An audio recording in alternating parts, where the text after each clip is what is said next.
여러분 안녕하십니까. 부산의 소리방송입니다. 지금 여성가족부 장관 후보자인 강선우가 국회 청문회에서 자당 소속 보좌진들에 의해 발가벗긴 채 여론의 도마에 의해서 난도질을 당하며 개틀리고 있는 꼬라지를 보고 있습니다. 이런 예는 잘 없습니다. 지금 이 여자는 장관 후보가 된 것이 아마도 일생일대 최악의 후회를 하고 있으며 47살 재선 국회의원으로서 천하를 다 얻는 듯 했지만 청문회에서 이렇게 개틀릴 줄 누가 알았겠습니까? 그의 치부가 만천하에 알려짐으로써 아무리 뻔뻔하고 강신장의 극치라도 지금 순간만큼은 장관이고 의원이고 지랄이고 간에 부엉이 바위에 오르고 싶은 심경일 수도 있겠습니다. 이번 사건은 국회의원에 선택되는 보좌진들로서 또 민주당 전체를 두고서도 다소 이례적인 것으로서 그 보좌진들에 의해 연속적인 고발건이고 강선우를 끝까지 밟아 아작을 내겠다는 뜻이고 이참에 의원들의 수포 갑질을 경고하는 강한 메시지라는 점에서 비상한 관심을 갖게 됩니다. 비록 국회의원의 선택에 의해 직위 보장되는 대한민국 입법기관이 최고 핵심인 보좌진들이 그들에 의해 대한민국 법이 만들어진다는 사실을 모르는 국민들이 꽤 많을 것으로 보입니다. 국회의원 혼자서 법을 만드는 게 아닙니다. 보좌진이 없으면 안 됩니다. 사실 초선 국회의원들이 국회에 들어오면 대부분이 어리버리 팔단이 될 수밖에 없습니다. 의원들의 입법 활동의 대부분은 그 전문직 보좌진들에 의해 만들어집니다. 그런 엘리트 보좌진들의 실상을 제가 간단히 한번 살펴보겠습니다. 현재 국회의원 보좌진들의 구성을 보면 국회의원 한 명당 4급인 정책과 정무보좌관 2명이고 일반 행정직을 보게 되면 서기관급입니다. 그리고 이는 광역시에서는 과정급이고 구군단체에서는 국장 이상 부구청장 정도입니다. 5급 비서관 역시 2명인데요. 일반 행정직의 사무관으로 구청의 과장 또는 동장급으로 생각하면 됩니다. 5급 비서관은 6급과 7급, 8급은 없습니다. 9급 비서 그리고 인턴 2명을 포함해 비서진들 중 선임 비서관으로 존칭되고 있습니다. 그러니까 국회의원 한 사람당 보좌관과 비서진 인턴 포함 총 9명인데 현재 우리나라 국회의원들이 비례대표 포함 300명이라면 여기에 구를 곱하면 약 2,700명 보좌진들이 있으나 보직을 받지 못한 보좌진들이 별도로 한 2,000명 정도 국회 주변을 서성거리고 있다고 생각하면 됩니다. 저도 한때 국회 보좌직을 받아서 지역구에서 근무한 적이 있어 그 메커니즘에 대해서 기본적인 또 그 상식선을 제가 좀 알고 있습니다. 한 몇 말씀을 드리자면은 보좌관과 비서관은 정책과 정무 분야로 나누는데요. 주로 정책 담당은 서울 국회의원실 근무를 원칙으로 하되 정무 보좌관이나 비서관 한 명 정도는 지역구 의원 당협 사무실에서 근무하는 경우가 많습니다. 지역구가 필요 없는 비례대표는 해당이 안 되겠죠. 국회의원의 연봉은 입법 활동비를 포함해서 약 1억 7천만 원 정도입니다. 그렇게 겉으로 액수는 많아 보이지만 실제 실수령액을 보면은 쓰임새가 많기 때문에 그렇게 흡족하지는 않을 겁니다.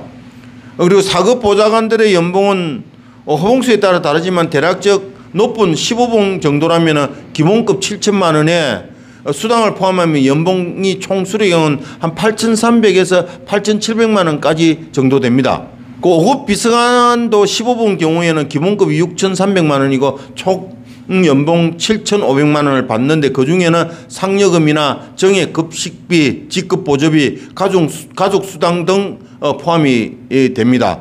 그래서 6급 비서는 10호봉을 기준하면 4,700만 원에서 5,200만 원 정도입니다.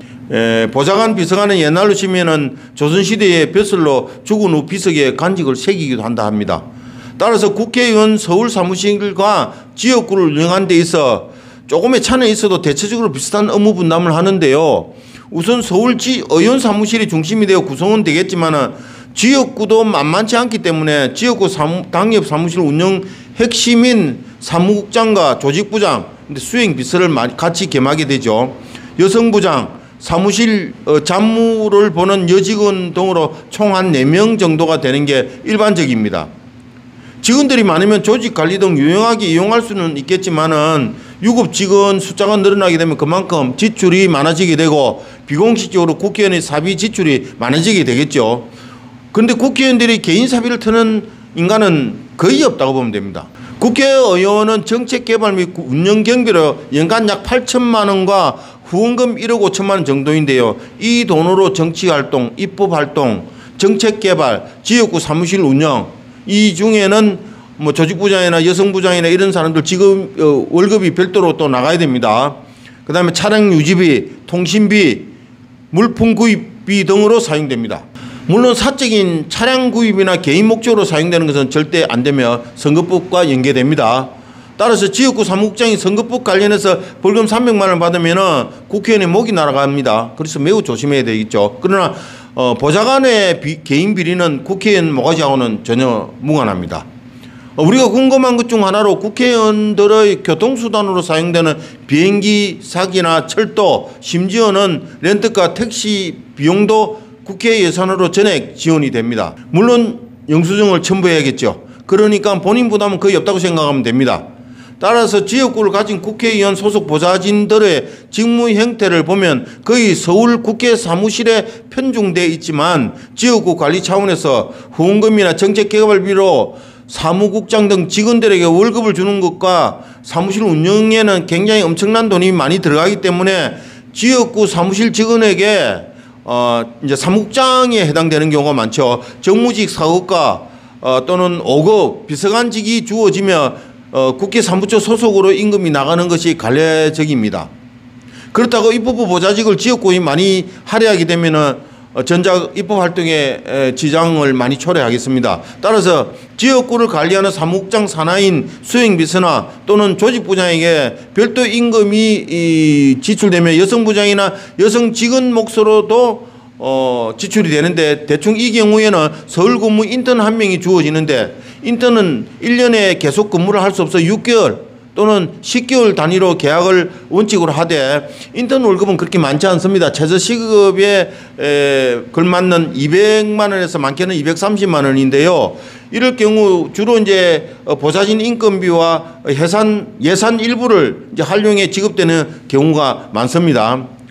국회 응실 인턴은 정치 입문을 시작하는 초보에 해당되는 만큼 보수액을 따지는 경우보다 업무를 배우는 것에 중점을 두는 경우가 많습니다. 따라서 지역구를 운영하는 의원실은 2명의 인턴 중 1명은 지역구 직원들에게 돌려야 후원금이나 정치자금 지출이 최소한으로 되기 때문에 적절한 배분이 필요로 합니다.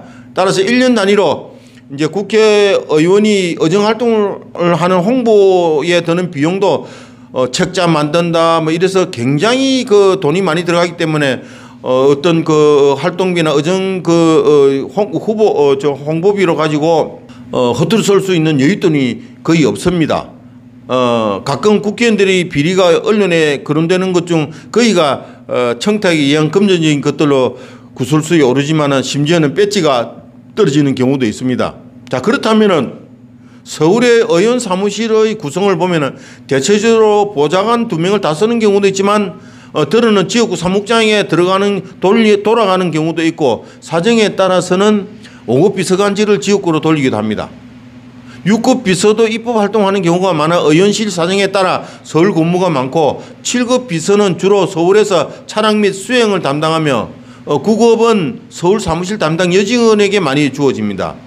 이상으로 그 각 의원실마다 조금씩 편차는 있지만 운영하는 측면에서 보면은 대체적으로 기본적이라 할 수 있습니다. 따라서 국회 보좌진들의 보직은 강성우 같은 파렴치 같은 인간뿐만 아니라 국회의원직에 대해 막강하고 절대적인 존재 앞에서는 감히 대적하는 것은 있을 수 없습니다. 참 이례적인 일이죠. 그런데도 불구하고 강성우 보좌진들의 그런 난해는 특별한 이가 갈리는 원한 같은 게 있었다는 겁니다. 민보협이라는 국회 내 민주보좌진이 있고 국힘당도 국보협이라는 보좌진 협회가 있습니다. 사실 국회의원들의 친인척 또는 꾸중물이라도 튀긴 졸지에 의공된 자질 부족 보좌관들이 있는가 하면요.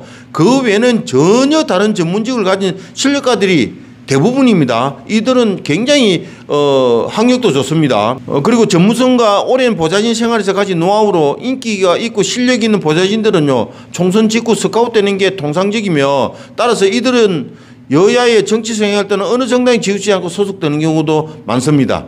때에 따라서는 의원 성향에 따라 민주당 보좌진이 국힘당으로 갈 수도 있고 국힘당 보좌진이 민주당으로 가는 경우도 있습니다.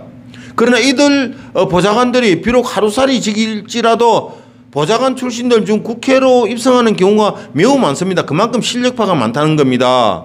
그 실례로 국힘당 중 우리 부산진구 을 4선의 이현성 의원이나 과거 동래구 이진복이나 조원진, 차명진, 그 다음에 유재중, 조혜진이 지금 조경태가 보좌관 출신이고 민주당 출신 중에서도 많은 보좌관 출신들이 지금 국회에 입성해가 있는 사람들이 많습니다. 그런데 이들 보좌관 협회에서는 그들만이 참여하는 국회의원들을 상대로 한 평가 설문조사가 가끔씩 있는데요. 여기서 놀라운 사실을 알게 됩니다. 조금 오래전의 이야기인데요. 자질 및 능력을 중점으로 하는 자체 설문조사 방식으로 여야 의원 300명을 상대로 100점 만점을 최고점으로 한 조사가 있었는데 결과에서 50점을 겨우 턱걸이한 인간들이 151명 정도 됐답니다. 그럼 50%도 안 되는 저질적인 인간들이 149명이나 된다는 충격적인 설문조사가 있었다는데요.